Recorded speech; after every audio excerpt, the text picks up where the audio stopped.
Olá, eu sou Clara Viana, aluna do curso de Bacharelado em Direito pela Universidade Federal do Amapá. Esse vídeo é uma apresentação do artigo que tem como tema Administração Indireta, Autarquias, que é apresentado à disciplina Direito Administrativo 1, ministrada pelo professor Dr. Raul Galaad. A administração pública brasileira, com vistas a atender ao princípio da eficiência consagrado em sua Constituição, se organiza de forma descentralizada, ou seja, a administração direta, União, Estados, Distrito Federal e municípios, executa funções especializadas por intermédio da administração pública indireta, que são as autarquias, fundações públicas, sociedades de economia mista e empresas públicas, todas entidades dotadas de personalidade jurídica própria e criadas por lei. As autarquias, foco desse trabalho, são entidades com características importantes, como autonomia administrativa, financeira e patrimonial, mas sempre sob o controle da administração direta, para garantir o fiel cumprimento da lei. Aqui, nós daremos um foco especial às autarquias em regime especial, como as agências reguladoras. As agências reguladoras tiveram um papel importantíssimo no período da pandemia do Covid-19. Elas ajudaram o Estado a responder rapidamente à crise, implementando políticas públicas emergenciais para preservar os direitos fundamentais e criar condições para o retorno rápido das atividades no pós-pandemia. Olá, eu me chamo Hilary Franz Moraes, acadêmica de Direito da Universidade Federal do Amapá. Vou abordar a administração indireta e a atuação das autarquias, referente à disciplina de Direito Administrativo do professor Raul Galaad.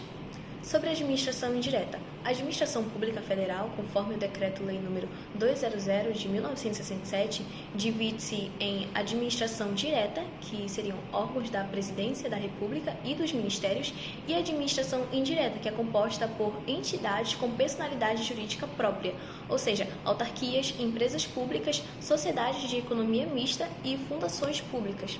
E a Constituição de 88, em seu artigo 37, determina que tanto a administração direta quanto a indireta, em todos os entes federativos e poderes, deve obedecer aos princípios da legalidade, impessoalidade, moralidade, publicidade e eficiência. Dando continuidade ao artigo 37, ele estabelece que autarquias devem ser criadas por lei específica, enquanto as demais entidades precisam de autorização legal para sua instituição. A criação e a extinção dessas entidades devem seguir o princípio da simetria das formas jurídicas, ou seja, o mesmo procedimento legal adotado para sua criação deve ser observado para sua extinção. Quanto vinculados ao Poder Executivo, a iniciativa legislativa deve partir exclusivamente do chefe do Executivo, e essa regra vale também para estados, Distrito Federal e municípios. E para os demais poderes, a iniciativa é da autoridade competente do respectivo poder. As entidades da administração indireta possuem autonomia administrativa, patrimônio próprio e personalidade jurídica, e exerce sobre elas a tutela administrativa, ou seja, o controle finalístico conforme previsto em lei. E essas entidades estão sujeitas a controle judicial, legislativo e dos tribunais de contas, inclusão de receitas e despesas no orçamento público, concurso público para contratação de pessoal, vedação à acumulação remunerada de cargos, obrigatoriedade de licitação, regras de responsabilização, inclusive penal e por improbidade administrativa, e ação civil pública e ação popular em caso de danos. E segundo a Constituição, elas têm responsabilidade civil objetiva pelos atos de seus agentes, com exceção das empresas públicas e sociedades de economia mista que exploram atividade econômica em sentido estrito. E a respeito das autarquias, elas são entidades da administração pública indireta, criada por lei específica, com personalidade jurídica de direito público, autonomia própria, destinada a executar atividades típicas da administração pública, conforme o Decreto-Lei número 200 de 1967, em seu artigo 5º, e exercem funções públicas que exigem gestão descentralizada para maior eficiência. E quais são as características das autarquias? Elas possuem descentralização funcional ou por serviços, ou seja, o Estado cria uma nova pessoa jurídica para executar determinado serviço público com autonomia. Elas possuem personalidade jurídica própria, podem atuar em nome próprio, celebrar contratos, ir a juízo como autoras ou réis, e elas não exercem atividade econômica em sentido estrito, mas sim atividade de interesse público, por exemplo, INSS e o INCRA, e também poderes e restrições equivalentes ao Estado, como imunidade tributária recíproca, precatórios e privilégios processuais. E quais são as espécies de autarquias? Nós temos as comuns ou ordinárias, sob regime especial com peculiaridades legais, autarquias fundacionais, fundação pública com personalidade de direito público, associações públicas como os consórcios públicos. A respeito do seu funcionamento e estrutura, a personalidade jurídica nasce como a lei instituidora, não sendo necessário registro em cartório, e o decreto de instalação apenas regula o funcionamento interno, ou seja, a estrutura, cargos e o regimento interno, e o patrimônio inicial é transferido do ente criador e, se extinta, retorna à pessoa política correspondente, e seus bens são públicos e seguem regime próprio. Em suma, as autarquias são ferramentas da descentralização administrativa com autonomia para executar funções estatais essenciais, mas sob supervisão e dentro dos limites legais definidos pelo ente que as criou. Olá, continuarei a apresentação. Eu me chamo Felipe Campos, discente da disciplina de Direito Administrativo 1, ministrada pelo professor Dr. Raul Galaad, na Universidade Federal do Estado do Amapá, e o tema do meu grupo é Administração Indireta, Autarquias. Neste tópico, estarei falando sobre autarquias federais de regime especial, que constituem uma categoria diferenciada da administração indireta, concebida para operar com maior autonomia que as autarquias comuns. Sua criação busca despolitizar e agilizar a regulação de atividades técnicas, afastando-as da ingerência direta do Poder Executivo. A expansão dessas entidades, sobretudo das agências reguladoras, intensificou-se a partir da década de 1990, acompanhando a redução da intervenção estatal direta na economia e a adoção de ideias liberais. A doutrinadora Maria Silvia Zanella de Pietro as define como autarquias submetidas a regime jurídico especial, com maior autonomia, estabilidade de dirigentes e decisões finais. Marçal Justem Filho acrescenta que se caracterizam pela ausência de subordinação hierárquica, autonomia funcional, decisória, administrativa e financeira, e investidura a termo dos dirigentes, com estabilidade durante o mandato. A Constituição de 1988 fundamenta sua instituição, seja de forma expressa, como nos artigos 21, inciso 11º, que trata de telecomunicações, e artigo 177, parágrafo 2º, inciso 3º, que trata sobre petróleo e gás, ou de forma implícita, ao definir o Estado como agente normativo e regulador, conforme artigo 174. Já Rafael Carvalho Rezende Oliveira observa que, embora não tenha sido exigido o modelo norte-americano, o legislador infraconstitucional o adotou, criando diversas agências. A autonomia administrativa se materializa na estabilidade dos dirigentes, cujo mandato não coincide com o de agentes políticos, e que só podem ser destituídos nas hipóteses legais, como renúncia ou condenação judicial transitada em julgado. O STJ, no recurso de mandado de segurança número 43.529, reafirmou que não há hierarquia entre a autarquia e a pessoa política vinculada, apenas tutela administrativa de controle finalístico, garantindo segurança jurídica e preservando a autonomia funcional. Contudo, a doutrina brasileira diverge sobre a extensão dessa independência. Maria Silvia Zanella de Pietro ressalta que, apesar da expressão ausência de tutela na Lei nº 3.848 de 2019, as agências reguladoras, por serem autarquias e integrarem a administração indireta, não podem estar inteiramente isentas de controle. A tutela administrativa é inerente à descentralização de serviços públicos e as agências devem se sujeitar aos planos governamentais e princípios da administração pública. No que tange à competência normativa, as agências reguladoras são investidas do poder de editar normas infralegais com caráter técnico, dentro dos limites estabelecidos pela legislação. O Supremo Tribunal Federal tem reconhecido a constitucionalidade da função normativa das agências reguladoras, como na ADI 1668, que versou sobre a competência da Agência Nacional de Telecomunicações, Anatel. Em síntese, as autarquias federais de regime especial são peças fundamentais na estrutura administrativa brasileira, dotadas de autonomia significativa para assegurar a regulação técnica e despolitizada de setores estratégicos. Sua independência, garantida pela estabilidade dos dirigentes e pela ausência de subordinação hierárquica, é um pilar para a segurança jurídica e para a efetividade das políticas públicas. Olá, sou Jobson Ferreira, aluno do curso de Bacharelado em Direito da Universidade Federal do Amapá. Irei dar continuidade à apresentação do trabalho que tem como tema Administração Indireta, Autarquias, apresentado a disciplina Direito Administrativo 1, ministrada pelo professor Dr. Raul Galati.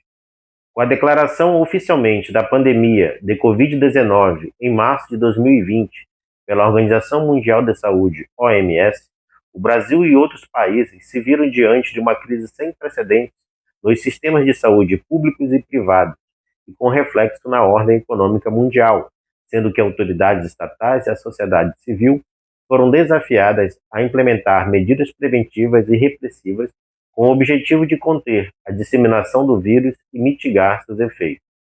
O poder público foi compelido a adotar estratégias de controle sanitário para enfrentar uma realidade extraordinária, bem como o incentivo à produção científica voltada à compreensão do comportamento do vírus e à busca por vacinas e tratamentos eficazes.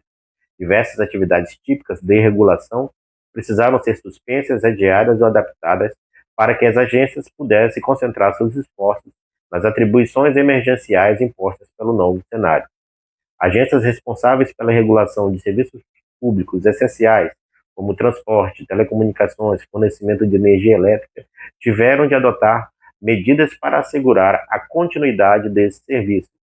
As agências voltadas à regulação de saúde e vigilância sanitária foram provocadas a oferecer soluções.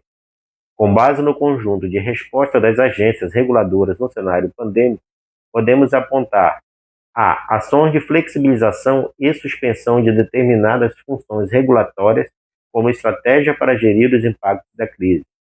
A exemplo da Agência Nacional do Petróleo, a ANP, que adiou eventos, consultas e audiências públicas, bem como suspendeu vistorias, auditorias e leilões.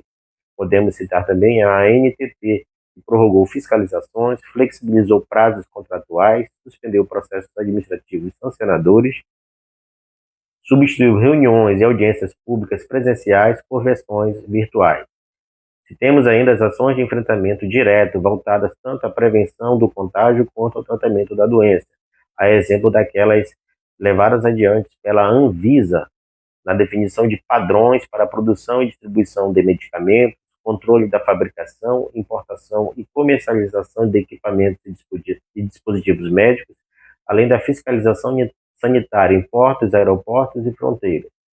As agências reguladoras do setor de transporte também, como a ANAC e a ANTT, flexibilizaram regras logísticas para viabilizar o transporte de pacientes contaminados, bem como de insumos, medicamentos e equipamentos médicos. Citemos ainda as ações de flexibilização das condições de prestação de serviço com o objetivo de evitar sua interrupção. Como exemplo, destacam-se as medidas da Anvisa, que concentrou esforços na liberação econômica para a produção, a importação, a comercialização e distribuição de insumos farmacêuticos, medicamentos e produtos hospitalares. No transporte aéreo, os voos nacionais sofreram redução de 90%, cabendo à ANAC negociar com as companhias aéreas a manutenção de uma malha mínima que garantisse a conexão entre todos os estados. A ANAC flexibilizou ainda regras para alteração de horários e itinerários e desobrigou as empresas de oferecer assistência material quando não fossem responsáveis pelo cancelamento dos voos. Se temos ainda ações de medidas de suporte econômico e financeiro aos agentes regulados, visando assegurar a continuidade dos serviços públicos e das atividades econômicas essenciais, a exemplo da ANEEL, que autorizou o repasse às distribuidoras do Sistema Interligado Nacional de recursos disponíveis no Fundo de Reserva. Se temos também, novamente, a ANAC, que disciplinou regras de remarcação, cancelamento e reembolso de passagem, cujo objetivo foi reduzir a quantidade de pedidos de reembolso e permitir remarcações sem custos, bem como afastar a obrigação das companhias aéreas de fornecer assistência material nos casos de atrasos e cancelamentos provocados pelo fechamento de fronteira. Por último, citemos as ações para assegurar a continuidade da prestação dos serviços aos usuários em situação de fragilidade econômica, a exemplo da ANEEL, que proibiu a suspensão do fornecimento de energia elétrica por inadimplência. Neste trabalho, nós vimos a importância de instrumentos jurídicos claros e coerentes para assegurar a eficiência e a legalidade na prestação dos serviços públicos. A Constituição Federal e o Decreto 200 de 1967 estruturam um sistema jurídico que define a criação, a extinção, a atuação e o controle das entidades, garantindo que elas atuem em consonância com os princípios da administração pública. A autonomia administrativa, financeira e patrimonial que a administração indireta possui é essencial, como vimos, mas não afasta a importância do controle finalístico exercido pela administração direta, que possibilita o alinhamento da atuação da administração indireta com os objetivos para os quais ela foi criada. Além disso, o regime especial a que estão submetidas garante prerrogativas e obrigações próprias, voltadas à salvaguarda do patrimônio público e à efetividade das políticas públicas. Os mecanismos de controle e as regras quanto à responsabilidade civil objetiva, à contratação via licitação e ao provimento de cargos por concurso público asseguram transparência, responsabilidade e eficiência. Desta forma, a administração indireta representa um instrumento estratégico na descentralização administrativa, permitindo ao Estado responder de forma mais ágil e especializada às demandas da sociedade. A sua atuação, baseada nos princípios constitucionais e nos sistemas de controle, é indispensável na manutenção da legalidade, da moralidade e da efetividade no serviço público. Como vimos, a atuação de agências reguladoras como a ANEEL, a ANS e a ANAC no período da pandemia foi célere, e isso se deu por conta da autonomia que essas entidades possuem. Essa atuação célere só foi possível por causa da natureza jurídica dessas entidades, que permite autonomia com controle finalístico. Assim, a preservação dessa autonomia, aliada ao aperfeiçoamento dos mecanismos de controle e transparência, é fundamental para continuar desempenhando um serviço público de forma eficiente, legítima e voltada ao interesse público.